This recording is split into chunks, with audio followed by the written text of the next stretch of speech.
Hey everybody, welcome back to the channel. You're at the Cryptopolitan. I'm Satoshi Sean. Glad you're here. If it's your first time here, please hit the subscribe button and the bell for notifications. We get news reports out to you consistently, as well as a weekend report, which is today's report. Um, Also, if you haven't seen it, I just started a new series, the Crypto Basics, for people that are just coming into the cryptosphere. I'll be doing a series of videos on just how to buy Bitcoin, what a blockchain, what cryptocurrency is, how to use a hardware wallet. It's the one I did yesterday. So check that out if you're new to the space, or if you have friends that are asking you a lot of questions, you can direct them to our new series. Let's jump into the news today. One thing I thought that was a really big deal for blockchain. Germany has approved moving a lot of their public services over to full blockchain. This is a big step. Number one, because Germany's, a huge economic power, huge company, huge country. It's not huge. I lived there for a long time. It's not that huge, but it's a very influential country. A proposed plan introduced for blockchain public services has successfully passed during a recent meeting of the German cabinet ministers. It's not like a for show or just a little thing, though. According to the newly adopted blockchain strategy, the government's primary goals are to improve accessibility, speed, through services related to the population in the country. This includes the storage and safekeeping of personal data, like your identification, social security numbers, and passport data. So it's like the real stuff. Pretty cool. I think it's a big leap forward for the industry in general. This just wanted to touch on it. OKEx. We had talked about how they removed a lot of privacy coins, and they're just getting rid of privacy trading coins at all. So they're adopting the FATF rules. I think that they're going to be super compliant. I saw this coming. It's not that big of a surprise. But I think that they're going to be kind of the, one of the big boys, because they're going to be very heavily regulated, which is, I mean, it's kind of a good thing.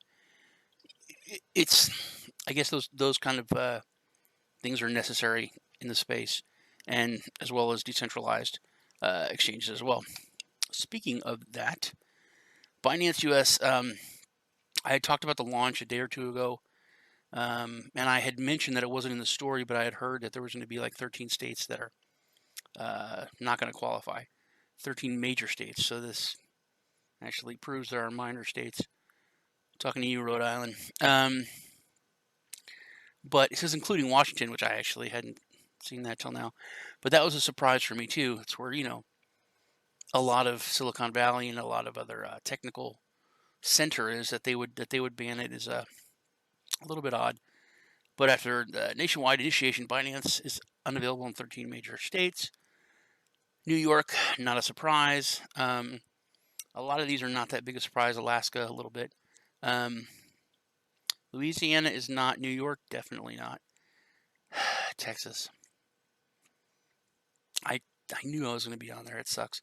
But what I thought was pretty cool is, however, with the release of the names of these states, the facility will temporarily be unavailable.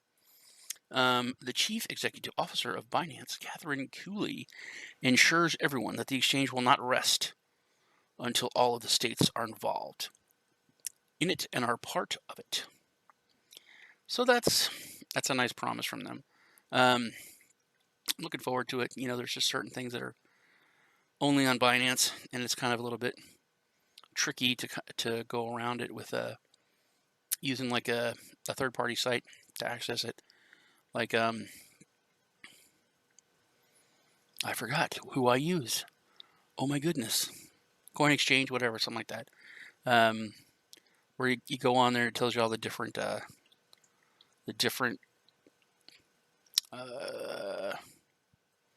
man, my brain is lost today. The different offers, and then you can pick the best one. It's usually Binance for Neo. Neo is especially tricky. If I'm ever trying to trade that, I usually have to go through Binance, and then I'd have to use that. Okay, I want to make everyone aware of this. There is a new malware that targets crypto wallets. It's actually very bad. It creates a backdoor that allows hackers to like just basically go in your wallet and check. So they're not going to like take your 0.001 Bitcoin. They can go check remotely, and then as soon as you start moving something that's they see an adequate amount that they want to hit, then they can hit you. It's usually spread through malicious emails. So just always be really careful. If you see an email that you're not sure of, just don't mess with it. There's probably a reason why it's in your spam folder anyway. I mean, I get so many scams, so many messages on Telegram. Hello, how are you? I'm like, I'm great. Don't want to invest in anything on a random message from Telegram, but why not?